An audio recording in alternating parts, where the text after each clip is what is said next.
Salut, c'est Maxence et bienvenue en 24 of 24. Aujourd'hui, je te présente Adam, fondateur du club de running Arbat et participant à la TSP, une course un peu particulière, vous le verrez, entre Chamonix et Marseille. Salut Adam. Salut Maxence. Comment ça va? Ça va super. Écoute, je suis trop content de t'avoir dans le podcast. Il y a plein de sujets qu'on va décortiquer aujourd'hui. Moi, ce que j'aimerais comprendre globalement, c'est comment est-ce qu'on crée une communauté de running, comment est-ce qu'on l'anime, toi, ce que tu fais au sein de cette communauté, comment tu as eu l'idée, et un petit peu revenir aussi sur ton expérience de TSP cette année qui a été assez marquante. J'aime bien commencer la discussion par la même question pour tous les invités que je reçois, qui est quel a été toi ton meilleur souvenir en 2024? Mon meilleur souvenir en 2024, j'ai passé beaucoup de temps avec des gens en 2024, mais je crois que mes meilleurs souvenirs, c'est mes moments seuls en réalité. Je crois que mon meilleur souvenir, c'était en fait quand j'étais en Sardaigne, que j'avais pas de pression et que j'étais dans la montagne en train de courir. Mais c'était plus un courir pour les autres, c'était courir pour moi-même, quoi. Donc c'était en août. C'était entre le 12 et le 20 août. Peut-être c'était même le 18 août, mon meilleur moment. C'était quand j'étais avec mon cousin en train de courir. Trop bien. C'était mon meilleur moment. C'était où? C'était un spot C'est un spot, ouais, c'était une montagne. J'ai oublié le nom de cette montagne qui est juste derrière la maison de ma tante là-bas. Ouais. Et en fait, en fait le soleil se couchait et on courait. Et en fait, avec mon cousin, on se sentait hyper animaux. Et on se courait derrière. Et c'est le meilleur moment que j'ai. C'est le meilleur moment. C'était une montagne, mais en fait, le moment là que j'ai en tête, c'était vraiment dans des forêts avec des énormes pins. Et du coup, on était sous les arbres et c'était très ombré. Donc voilà, c'était le meilleur moment. Trop bien. Je pense que c'est le meilleur moment de mon cousin aussi, je lui demanderai. Incroyable. T'as créé la communauté Arbat. Est-ce que tu peux nous présenter ce que c'est qu'Arbat et après on part de ça? Ouais, de ouf. En fait, Arbat, c'est en fait très frontalement, c'est des gens qui courent, qui se rejoignent et qui courent. Mais en fait, du coup, l'objectif c'était de créer une communauté, la faire grandir. Donc actuellement, on est à Paris, New York et on essaye aussi Londres. Et l'objectif ensuite, c'est de créer des produits et services qui correspondent à ce que veulent les gens qui courent avec nous. Et donc, le premier truc, c'est un club de sport. Donc, on a un club affilié à la FFA. Et donc, Arbat, c'est tout simplement des gens qui se rejoignent au stade le mercredi, qui s'entraînent. Et qui ensuite participent à des courses toutes les 2 ou 4 semaines en réalité, parce que comme on est beaucoup et que pas tout le monde a les mêmes objectifs, c'est ça. Donc en fait, Arbat, c'est des gens qui courent à Paris et à New York et qui font des courses toutes les 6, 8, 10 semaines. Ok. Comment c'est venu cette idée de club de running? Ouais, comment c'est venu? En fait, moi j'ai commencé le running il y a pas très longtemps. Du coup, c'était janvier 2023. C'était une période où j'avais pas beaucoup de temps. Et en fait, j'ai fait d'autres sports quand j'étais jeune, genre du foot, du skateboard, etc. J'en ai fait plein. Et donc là, il me fallait un peu un sport qui maximisait ma pratique sportive et qui minimisait mon temps de trajet vers la pratique sportive. Et en fait, je l'avais pas pensé comme ça à l'époque, mais intuitivement, je me suis mis à la course parce qu'en fait, dès que tu descends en bas de chez toi, tu as commencé à courir, donc temps de trajet 0. Et quand tu fais 1 heure de running, en fait, tu as fait 1 heure de sport. Alors quand tu fais 1 heure de foot, en fait, tu as fait 29 minutes de sport parce qu'il y a plein de montées inertes, etc. Et intuitivement, je me suis mis à courir. Et en fait, du coup, j'avais pas beaucoup de temps et j'ai des potes qui avaient pas beaucoup de temps aussi qui montaient un café qui s'appelle Blondie. Et du coup, on s'est inscrit au semi-marathon. Donc, on était 7. En fait, on était 8 plus moi. Donc, on était 7 plus moi, donc ça faisait 8. Et je les ai entraînés alors que je venais de commencer. En réalité, c'est assez fou. On a fait le semi, ça s'est trop bien passé. Et en fait, j'avais fait des t-shirts pour le semi-marathon. Et en fait, après, on s'est rejoint bruncher chez un pote. Et il y avait nos potes, nos familles, etc. Du coup, directement, ils m'ont dit c'est quoi la suite? Moi, j'étais en mode il n'y a pas vraiment de suite en réalité. Et ils m'ont dit si, il faut qu'il y ait une suite. Du coup, j'ai dit vous savez quoi, on fait le 10K Adidas qui était genre 12 semaines après. Et du coup, on est passé de 8 à 27. Et en fait, j'ai toujours dit à mon cousin qu'il fallait capitaliser sur là où tu es fort, où tu as de l'impact facilement, pour ensuite faire ce que tu veux réellement faire. Et ensuite, je me suis dit, ok, il faut que je capitalise sur là où j'ai de l'impact facilement en réalité. Et donc, on était 27 au 10K Adidas. Et ensuite, on s'est inscrit pour le semi-marathon de Venise. Donc pour le 10K Adidas, j'ai refait des t-shirts, mais en plus de ça, on a fait des vidéos. C'est nos premières vidéos sur le compte. Et donc ensuite, l'été passe, je me suis dit, ok, il faut que je passe full time dessus. Et je verrai vers où ça me mène. Ouais. Et donc en fait, on s'inscrit pour le semi-marathon de Venise. Et donc là, on était encore plus. Je crois qu'on était une quarantaine d'inscrits, mais finalement, on était 30 ou 32 sur place. Mais en fait, les entraînements, il y avait de plus en plus de monde. Et à ce moment-là, du coup, on a lancé un social run tous les samedis matins. Et en fait, ça fait que, parce que les gens avaient peur de nous rejoindre directement sur le stade, parce que ça fait un peu peur, les gens pensent 3 fois 500 mètres, c'est un truc un peu relou. Les traumas du lycée. Exactement, les gens qui se cachent derrière les poubelles pour éviter de le faire. Et voilà, et en fait, le social run en fait, permet aux gens de nous rejoindre dans un café. On fait un petit run détente à 6 au kill, 7,5 km et on revient. Et du coup, ça permet aux gens en fait, de rencontrer le club, mais dans un format plus détente. Informel, ouais. exactement informel. Ils comprennent ensuite qu'on a un vrai club.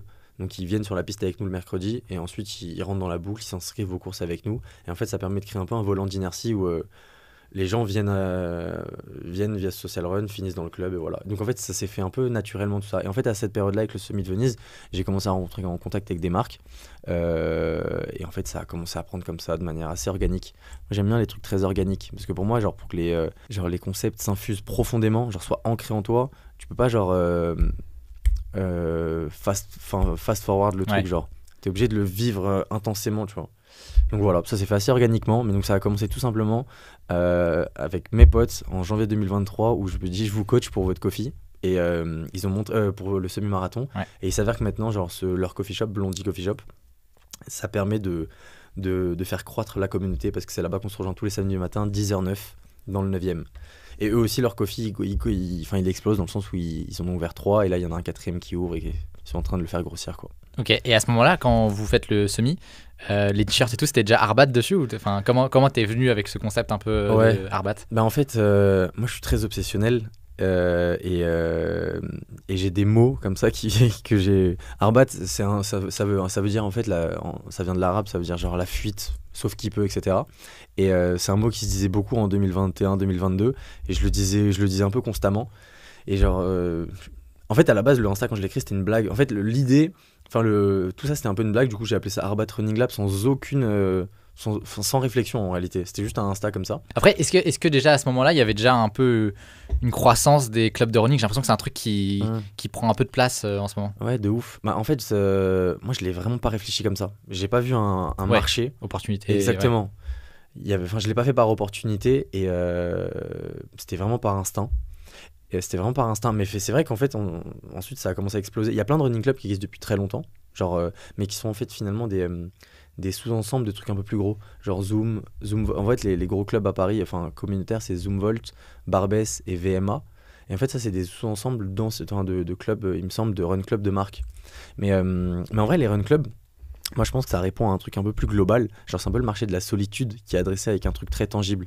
Genre, avec les réseaux sociaux en ligne, l'objectif premier, c'était de maximiser les relations entre les gens, quoi. C'était facile de parler à quelqu'un qui était à l'autre bout du monde. Et donc, en fait, la solitude était adressée via des applications ou via des sites à la base. Mais en fait, il y a eu tellement d'audience sur ces sites et sur ces applications que c'est devenu des encarts publicitaires. Donc, en fait, maintenant, il y a un layer un peu genre...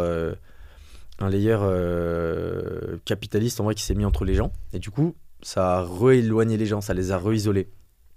Et en fait les run clubs en fait c'est un peu comme les réseaux sociaux de l'époque, ça permet aux gens de créer de la récurrence et de l'amitié avec des gens et sans encart publicitaire au milieu, même si ça commence en réalité parce que les run clubs finalement c'est un peu des outils marketing pour les boîtes pour être incarnés localement et finalement pour vendre plus de chaussures, plus de t-shirts, etc.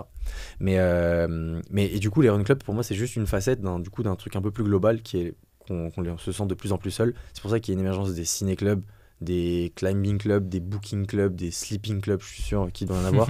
Mais genre des trucs où les gens se rejoignent genre concrètement et de manière régulière. Parce qu'en fait, tu peux créer de l'amitié que si tu vois de manière régulière des gens avec un créneau spécifique. C'est pour ça qu'en vrai, la plupart de nos amitiés, elles viennent de la famille, de l'école ou du travail. C'est parce qu'en fait, sans qu'on réfléchisse, eh ben t'as de la récurrence. Exactement. T'as de la récurrence et en fait, tu vis des expériences de manière contrainte avec des gens. Tu sais, il y a plein de gens, ils sont potes avec des gens ils ont passé genre 3 ans avec quelqu'un dans leur classe, ils continuent à traîner ensemble, mais en vrai, ils se rendent compte qu'ils sont pas très alignés. Au bout d'un moment, ils sont plus potes. C'est parce que c'était du temps contraint. Mais en fait, ça permet de maximiser un peu le sentiment d'appartenance et de créer un peu plus d'amitié. Et de ça, en fait, il y a toujours, je sais pas, 40% de tes relations du travail ou de l'école, finalement, qui deviennent des très bons potes. Ouais. Et en fait, les running clubs, avec des créneaux très genre hebdomadaire tout le temps au même moment, mais en fait ça permet de créer ce sentiment d'appartenance sur du long terme. Là où par exemple tu vois genre les clubs, genre les boîtes de nuit, c'est un peu le même objectif en soi, c'est censé mettre en relation des gens, mais il n'y a pas ce sentiment de récurrence parce que tu vois pas forcément les mêmes gens constamment, tu sors dans plein de clubs différents, alors que t'as beaucoup de sentiments de fidélité avec les run clubs aussi en réalité. Et émergence aussi de la course à pied, je pense. Émergence de la course à pied aussi, post-confinement, etc. Moi je pense aussi, il y a un truc, c'est que, je sais pas si t'as vu Nike, il y a eu des galères, changement de CEO, etc. Ils ont fait des mauvais mois, genre financiers. Moi je pense qu'aussi l'émergence de nouvelles marques a permis de maximiser l'émergence de nouvelles marques de running fait qu'il y a plus de publicité genre sur le running et du coup il y a plus de gens qui digèrent ça et qui se mettent à courir, tu vois. C'est aussi ça une de mes théories, c'est qu'en vrai les gens courent aussi à cause des Du marques, marketing, exactement, ouais. du marketing. Parce que du coup en vrai ce qui s'est passé c'est que juste avant le confinement Nike des bêtes de chiffres, etc.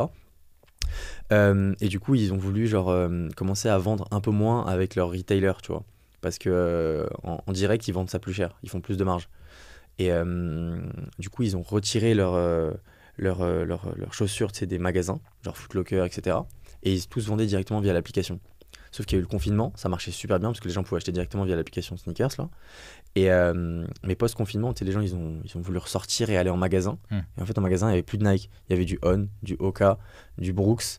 Et du coup, il n'y a rien de plus fort en fait que de voir un truc en vrai. Et du coup, l'émergence de ces marques, un peu grâce à ce truc opportuniste, sans qu'elles s'en rendent vraiment compte, a fait que ça leur a permis de vendre plus de paires, donc avoir plus de budget, et donc faire plus d'annonces. Et donc finalement, les gens voient plus de trucs de running. Et t'as un effet positif, quoi. Exactement. Et vous d'ailleurs, Arbat, vous avez pas mal bossé avec On. Exactement. Comment ça fonctionne typiquement pour bosser avec une marque comme ça? Est-ce que c'est eux qui vous approchent en disant en fait ils ont une communauté de gens qui rentrent un peu dans notre cible et du coup on va leur filer je sais pas moi des chaussures qu'ils vont tester et nous on fait du content autour de ça. Comment ça se structure un partenariat comme ça? Ouais, en fait, en vrai, comme toutes les industries, il y a assez peu d'acteurs qui sont producteurs de cette industrie en réalité. Du coup en fait quand il y a des événements et que tu vas de manière régulière à ces événements, c'est toujours un peu les mêmes personnes.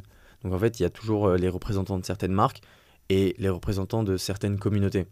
Donc en fait, c'est un peu à ces événements que tu crées des relations. Et en fait, moi, pour le fun fact, j'avais postulé chez On, en fait, avant d'être full-time Arbat, parce que je me disais, ok, je fais un truc dans le running, mais peut-être que c'est dangereux de se foutre, sans filet, etc. Du coup, en fait, je me disais, ok, je vais peut-être travailler avec une marque d'abord pour voir comment c'est de l'intérieur. Et en fait, j'ai pas été pris. Et c'est une amie qui a été prise. Enfin, c'est une meuf qui passait aussi c'est une meuf que j'ai rencontrée sur un shooting avec On. En fait, j'ai fait un shoot avec On à la base, que j'ai rencontré une meuf. Il y avait un post qui s'appelle Community Specialist qui est sorti. Community Specialist, en fait, c'est les marques, elles ont des gens chez elles pour trouver les communautés qui incarnent le mieux. Parce que ça permet justement, la marque elle est globale, elle a Zendaya comme égérie, ouais. mais en fait Zendaya genre dans le 9e arrondissement, ok, mais en fait moi comme je cours tous les samedis matins dans le 9e à 10h09, genre j'ai plus d'impact que Zendaya. Ça n'a aucun sens, mais tu vois ce que je veux dire ou pas? Localement, je permets de mieux représenter la marque. Donc les marques elles se sont tout à fait rendues compte, et toutes les marques en vrai elles ont des community spécialistes. C'est tellement mégalomane ce que je viens de dire, j'ai plus d'impact que Zendaya, c'est catastrophique. C'est cata. Mais du coup, voilà, on va à des événements. Comme toutes les industries, il y a peu de personnes. Donc les gens commencent à voir ta tête. Et en fait, c'est un peu comme ça que font toutes les personnes qui montent des communautés. Ils essayent de montrer quel est l'impact de leur communauté. Et en réalité, il faut juste montrer qu'il y a de la croissance et qu'elle est engagée. Ouais. Ça sert à rien d'avoir un truc genre extrêmement croissant s'il y a pas, l'engagement ne suit pas en fait. Si ça se dilue constamment, que je sais pas, il y avait 100 personnes et qu'en fait... T'en as que 30 qui viennent vraiment tout le temps. Exactement, c'est ça. En fait, il faut montrer de l'engagement et des projets. Et en fait, il y a un autre truc, je m'en rends beaucoup compte maintenant, c'est que les gens qui travaillent dans les marques, donc les grosses marques, elles ont énormément de sollicitations. Du coup, en fait, il faut leur mâcher le travail. C'est-à-dire qu'il faut montrer pourquoi tu es extrêmement attrayant et il faut être extrêmement force de proposition. Donc en fait, assez rapidement, quand tu as un run club, tu apparais comme une boîte de prod, genre d'événements et de visuels, tu vois. Et en fait, pour que ça marche, il faut que tu délestes les personnes qui soient décisionnaires dans ces marques de tout le poids organisationnel et que tu montres assez rapidement, mais comme toutes les structures, qu'elles peuvent te déléguer le truc, et elles te le délèguent avec du budget et tu peux faire des événements de ouf. Et donc ça sert la marque, ça sert la personne dans la marque parce que du coup, vis-à-vis de ses supérieurs, etc., putain, elle a choisi une bonne communauté qui travaille bien. Ça sert le mec qui a créé la communauté parce que ça permet de faire gagner en image de marque à la communauté, et ça sert aussi les membres de la communauté parce qu'ils ont accès à des bêtes de trucs à prix réduit. Donc en fait, c'est un volant d'inertie qui est un peu créé par le mec qui crée la communauté. Ouais, et qui ramène à la fois la marque et à la fois Exactement. la communauté. Qui sert un peu de broker finalement, c'est assez horrible entre les marques et peut-être les futurs clients, etc. Mais voilà, tous les intérêts sont alignés, et en fait, voilà. Et quand tu parlais de croissance, Arbat, du coup, il y a combien de personnes aujourd'hui et typiquement en engagement, de quoi on parle? En membres, parce qu'en fait, Arbat, du coup, c'est un club affilié à l'FFA, donc en fait, les gens qui courent avec nous le mercredi, ils payent une adhésion, une licence, etc. Donc, on a 120 membres actuellement, actifs. Au début, c'était dur, on avait un WhatsApp avec 600 personnes. Donc, quand les gens me disaient on est combien, je sais pas, on est un sous-ensemble de 600 ou on est un sous-ensemble de 7000, parce qu'on est 7000 sur Insta. Donc, en vrai, on est 120 membres. Affilié au club, quoi. Affilié au club. Mais même ça, en vrai, moi je dirais qu'on est plus en réalité. T'as toujours envie de dire que t'es plus, mais parce que j'essaye de communiquer assez peu sur le fait qu'on est un club. Les gens pensent qu'on est juste un truc sur Insta, etc. Parce que je considère que du coup, les gens qui finissent avec nous sont extrêmement engagés. Parce que déjà, c'est des gens qui sont archi couillus en réalité. Ils viennent un samedi matin à 10h09 à un événement où il y a 200 personnes. Ils connaissent personne. Donc les gens qui viennent déjà, c'est des gens qui sont déterminés. Et même les gens qui venaient quand on était 13, c'est aussi des gens déterminés. Parce qu'ici, c'est quoi ce groupe de 13 et je vais les rejoindre. Exactement. Donc déjà, le fait que les gens qui viennent, c'est des gens qui sont déterminés. Les gens ensuite parce qu'on est tellement... Du coup, les gens qui viennent me parler, qui viennent essayer d'avoir des informations sur le club, c'est encore un sous-ensemble un peu plus curieux. Du coup, ensuite, les gens, je leur donne les informations. Venez sur la piste faire une session d'essai le mercredi pour voir si vous vous entendez bien avec les gens du club. Donc ensuite, les gens qui viennent vraiment au stade, c'est encore un sous-ensemble encore plus déterminé. Et les gens qui kiffent, c'est un sous-ensemble archi engagé, tu vois. C'est pour ça que les 120 personnes, c'est un peu la quintessence de l'engagement en réalité. C'est des gens qui sont déterminés, je leur donne un événement, je leur fais part d'un truc, ils sont tous trop déter parce que, en vrai, ils sont tous devenus potes. C'est une vraie communauté, les gens n'ont pas besoin de moi. Les gens font leur truc dans leur coin, etc., quoi. Mais du coup, en termes d'engagement, on a un truc assez linéaire. En réalité, on fait plus 20% de followers par mois sur Instagram. J'essaye de pas faire des trucs trop viraux. De pas avoir de vidéos à 500 000 vues ou 200 000 vues, etc. pour avoir des gens qui te follow de nulle part, tu vois, je sais pas, d'Angleterre ou quoi. En fait, moi, les followers qu'on a, je considère que c'est des mecs qui peuvent venir courir. Donc on a beaucoup de followers qui sont à Paris et j'essaye de monter ça pour que en fait, la croissance, elle se voit aussi sur le social run. J'ai vraiment une courbe sur les 59 social runs qu'on a fait. Donc depuis le 9 septembre 2023, je crois qu'il y a dû avoir style 66 samedis, on a fait 59 social run. On est extrêmement récurrent et les seuls fois où on l'a pas fait, c'est parce que Blondie était fermé ou parce qu'il y avait une galère. Mais la courbe, elle est extrêmement croissante en réalité, elle est extrêmement linéaire. Voilà, on est extrêmement linéaire et je crois que sur les 10 derniers social run, on est 140 en moyenne. Ok. 140 à courir dans Paris, ça fait du monde, non? Ça fait du monde, mais en fait on est tellement que ça s'étire, ça fait des petits groupes, mais en fait et surtout au début on est tellement que on apparaît comme une entité en tant que telle. On est comme un groupe et du coup les voitures s'arrêtent. Donc je considère que c'est moins dangereux de courir à 140 qu'à 21. Ouais. Parce que 21, les voitures elles veulent te rentrer dedans, elles captent pas. À 140, tu t'es un pack. Exactement. Et d'ailleurs, à chaque fois qu'il y a des policiers ou quoi, je suis toujours un peu stressé. Mais il s'avère que l'autre jour, il y a des policiers qui sont arrivés, qui ont drifté littéralement. Parce qu'on s'échauffe devant Blondie. Ils sont arrivés, je pensais qu'ils allaient nous dire, mais ça va pas à la tête. Ils m'ont dit, mais ça a l'air trop bien, on fait de quoi, on peut venir, etc. J'ai fait, vas-y, venez un samedi prochain. Il y a plein de policiers qui nous rejoignent là. Trop bien. Mais voilà, donc en termes de croissance, on est assez linéaire et je veux que ça continue de manière linéaire parce que je pourrais pas encaisser une trop forte croissance d'un coup. Et en plus, au bout d'un moment, si on est 700, j'ai vu qu'à Strasbourg, ça s'appelle les mercredi running, un truc comme ça. Et ils sont 700 à des runs, c'est trop bien, mais je considère que c'est un peu trop gros pour le moment. Je crois qu'ils ont commencé un peu avant, mais je veux continuer de grossir de manière linéaire en réalité. Ouais, l'idée c'est pas de caper la croissance, c'est de continuer de... Exactement. Parce que en fait, plus il y a des gens qui viennent, plus ça donne de nouvelles idées pour des projets. Parce qu'en fait, Arbat, moi je le vois comme je t'avais dit tout à l'heure, comme un incubateur en vrai de start-up en réalité. Hein. Il y a des gens qui voient l'audience. Elle est très peu monétisée en réalité cette audience et il y a des gens qui essayent d'adresser cette audience et qui me donnent des idées. J'ai un pote qui s'appelle Hamza qui a monté une boîte dans les assurances. Il m'a proposé une assurance justement parce qu'il voyait que sur le groupe WhatsApp il y avait plein de gens qui voulaient revendre leur dossard, etc. Il a dit vas-y, moi je suis assureur, on peut essayer de créer un produit ensemble. Donc là on a créé une assurance qui s'appelle Runflex. Elle vaut 10% du prix du dossard, c'est-à-dire que tu prends un marathon, un dossard qui vaut 400 balles, pour 10%, donc pour 40 balles, en fait, tu t'assures et tu peux annuler ta course jusqu'à 7 jours avant le début de ta course, sans garantie, sans justificatif. Là où les autres assurances, il faut une garantie, il faut un justificatif et il faut une raison, quoi. Ok, et du coup, ça te permet d'utiliser la communauté pour tester du coup ce genre de produits, quoi. Exactement. Et donc en fait, il y a plusieurs trucs. Il y a une marque de vêtements aussi qu'on sort. Donc pour le moment, c'est beaucoup de merch. Donc c'est des branding à poser sur des blanks. La chaussette rose. Exactement, la chaussette rose fameuse. avec beau mollet, exactement. Mais des t-shirts aussi avec PTSF. Donc c'est vraiment de la sérigraphie pure. Mais en vrai, une marque, ça commence comme ça, hein. C'est tu t'imposes un sentiment d'appartenance et t'adresses ce sentiment d'appartenance avec d'abord du merch. Et au fur et à mesure, tu as de plus en plus de trésors, tu peux développer tes propres collections. Mais on a travaillé sur des shapes, sur des formes qui sont à nous, avec une copine qui s'appelle Tina Selema, qui est designeuse, et qu'on sortira sûrement pour 2026, en réalité pour début 2026. On attend en fait de faire grossir tout ça pour avoir vraiment un club genre solide qui puisse représenter avec nos propres formes. Mais le gros produit sur lequel on travaille, c'est donc Pace Me Please. C'est une application, parce que je me suis rendu compte à quel point c'était genre archaïque et complexe en fait de gérer un run club. En fait, c'est facile d'en créer un, c'est très complexe de le scale, enfin de l'amplifier. Parce qu'il y a, en fait, d'un côté, tu as des relations avec des acteurs privés, des marques, tu as des relations avec des acteurs publics, des mairies, des chargés, des sports, etc. Donc déjà, ton discours, il est archi différent et c'est que sur des plateformes qui n'ont rien à voir. Donc ça, c'est très relou à gérer. En fait, c'est quand tu gères des clubs nouvelle génération, quoi. Donc tu as entité privée, entité publique.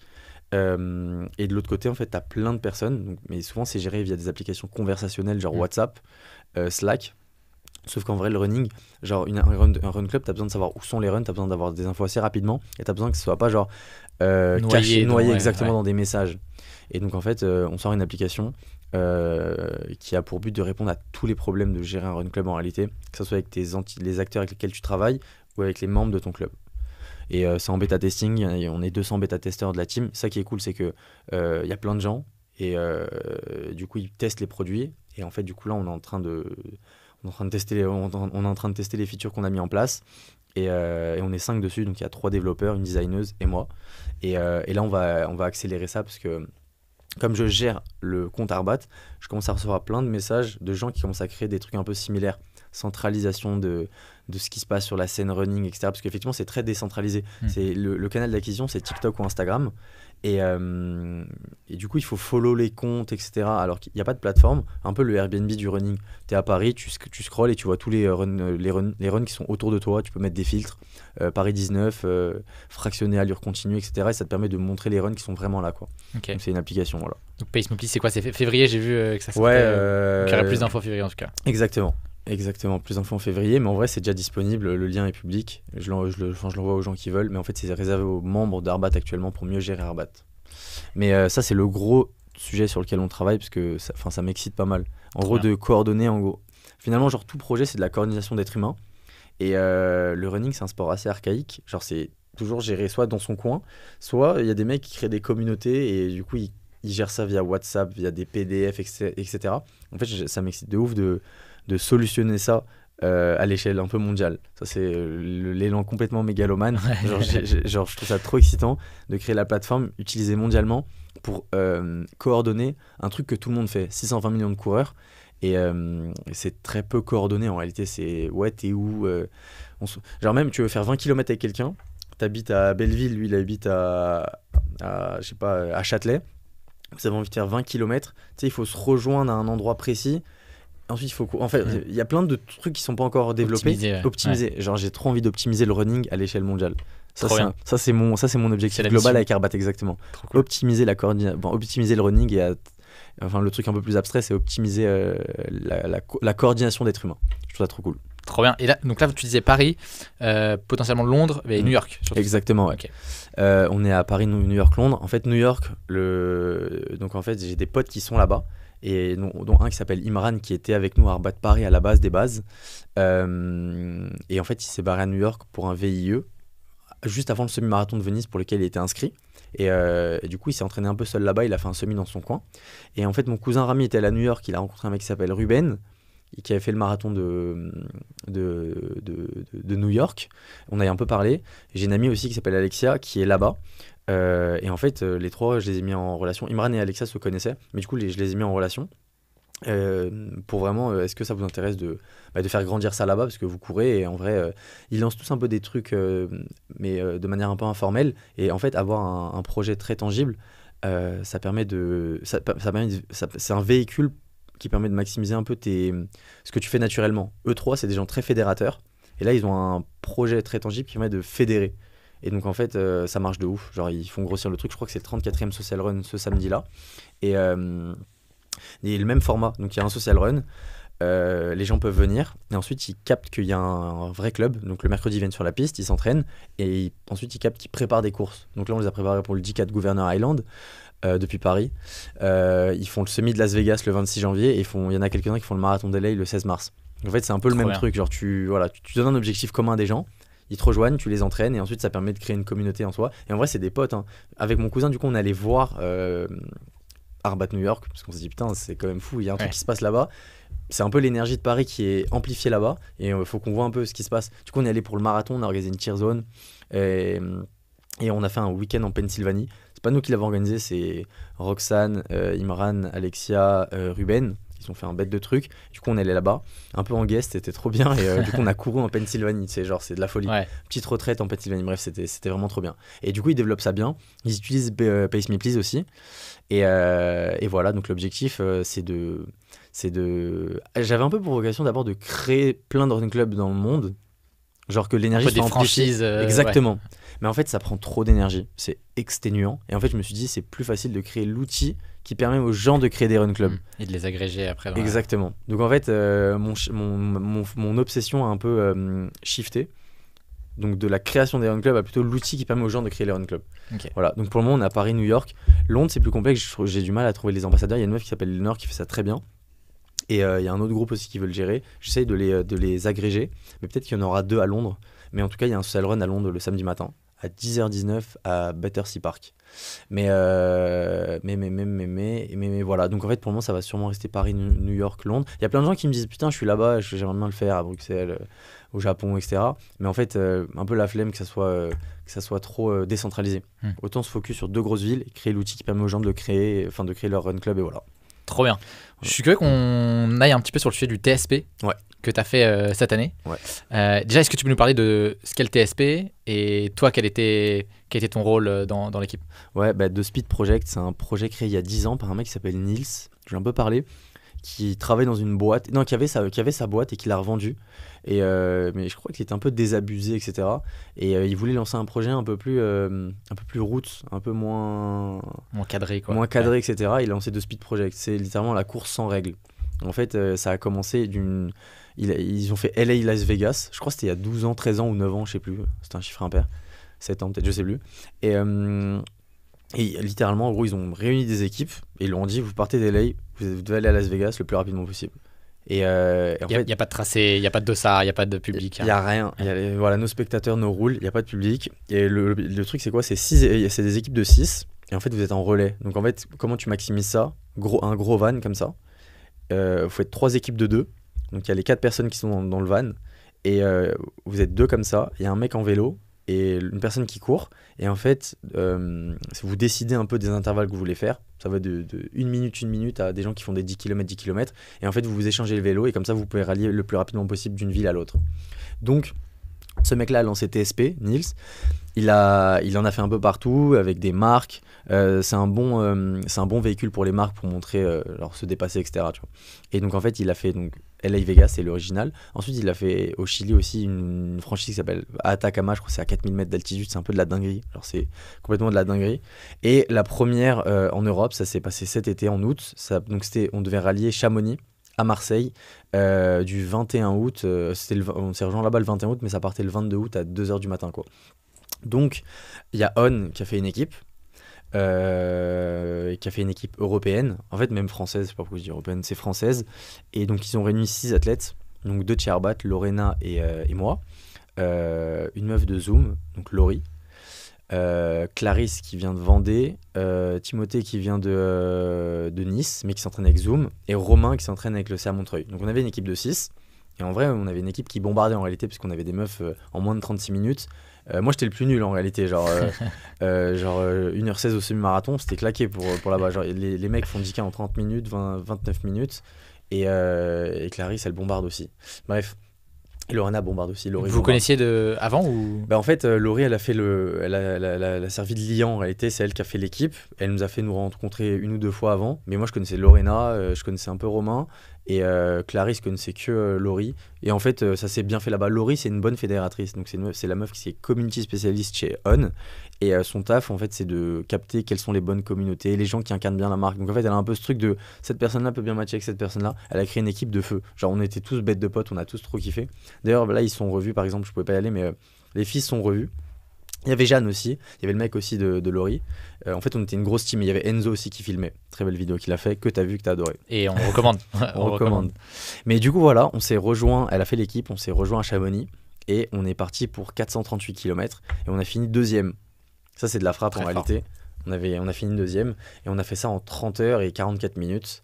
Et c'était un peu de la folie en réalité. Hein. C'était n'importe quoi parce que nous, du coup, on a décomposé ça en 45 segments de 7 à 13 km.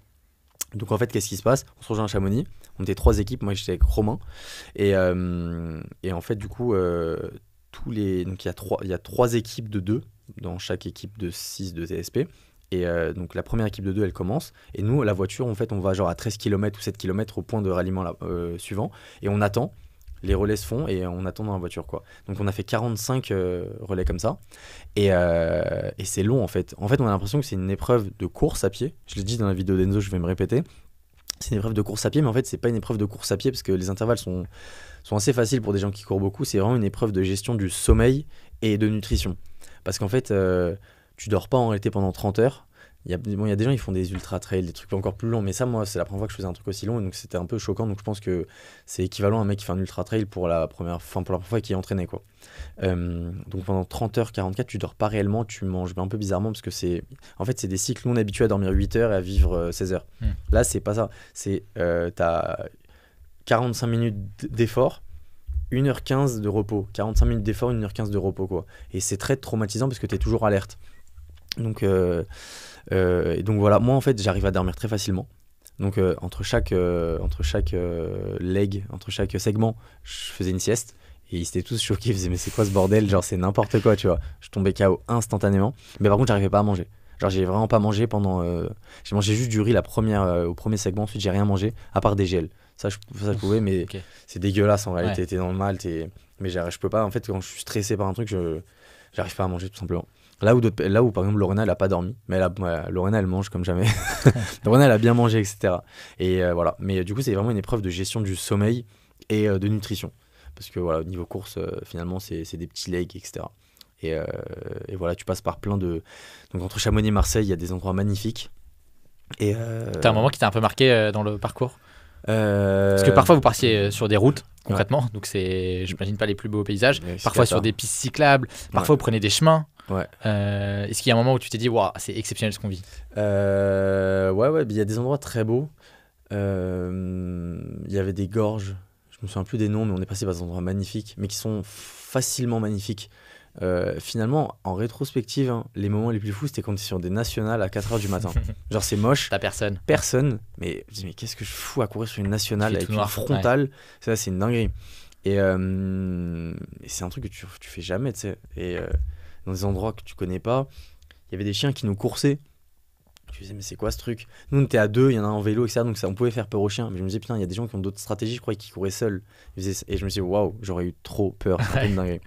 Mais en fait, du coup, c'est beau. Genre, tu passes par des beaux endroits, mais les plus beaux endroits, en réalité, ils sont mentaux. Genre, vraiment, tu passes par des états de concentration à des moments. Ouais, de flow, quoi. De flow, ouais. Mais je suis où là, etc. J'ai un moment, c'était en pleine journée, il y avait Enzo qui nous filmait, et on courait avec Romain à côté d'un lac, on bombardait de ouf. Nous on faisait des 1:30. Donc vraiment on pouvait faire des intervalles rapides et ensuite se reposer de manière active. Je pense que c'est la meilleure des stratégies. On était les plus rapides en réalité. Ouais, tu passes par des états de flow de ouf. Et de l'autre côté aussi par des états de folie. En fait, du coup, on dit souvent genre le manque de sommeil te rend moins lucide, lucide et maximise la folie, etc. Genre, il y a des mecs, ils ont pas dormi pendant 13 heures, ils sont devenus fêlés. Bah, à la fin de TSP, genre les 5-6 derniers legs, j'avais un peu peur de ce que je pensais. Genre, je crois que je leur ai pas dit, peut-être que je leur ai dit, je sais plus, mais genre, je sentais que je sombrais vers la folie. Je sentais que mon cerveau, genre, je pouvais pas aller d'une pensée A à une pensée B. Je faisais A à 1,5. En gros, c'était infinitésimal. Tu vois ce que je veux dire ou bien pas? sûr, ouais. Et j'étais wow. Et en fait, quand j'essayais de m'en défaire, ça me faisait un peu des attaques de panique très courtes. Je me disais, wow, faut pas que je pense à ça. Et ensuite, quand on se posait, genre quand on allait au lit, par exemple, à la fin de TSP, j'arrivais plus à dormir parce que, parce que littéralement, donc après ces petits élans de folie là, mais qui sont très courts, hein, c'est des trucs de 10 secondes. Ensuite, quand j'étais au lit, quand j'essayais de dormir, j'ai l'impression que je retombais dans ces états-là. Du coup, je pouvais plus et j'essayais de m'exciter un petit peu, etc. Et j'essayais d'être constamment actif pour éviter de penser à l'état dans lequel je sombrais. Donc voilà, donc ça fait. Ouais, c'est plus un exercice mental aussi. Complètement. Ouais. Ah, c'est complètement un exercice mental. C'est pas En fait, on est tous un peu des athlètes, donc ça allait. En vrai, de courir, ça allait, de la course. Mais en fait, c'est vraiment les schémas par lesquels tu passes qui peuvent être un peu relous, tu vois. Il suffit que t'aies une galère, je sais pas, tu reçois un message relou, tu fais que d'y penser, parce que tu cours. Et tu te dis, mais pourquoi je cours sur une nationale à 4h du matin?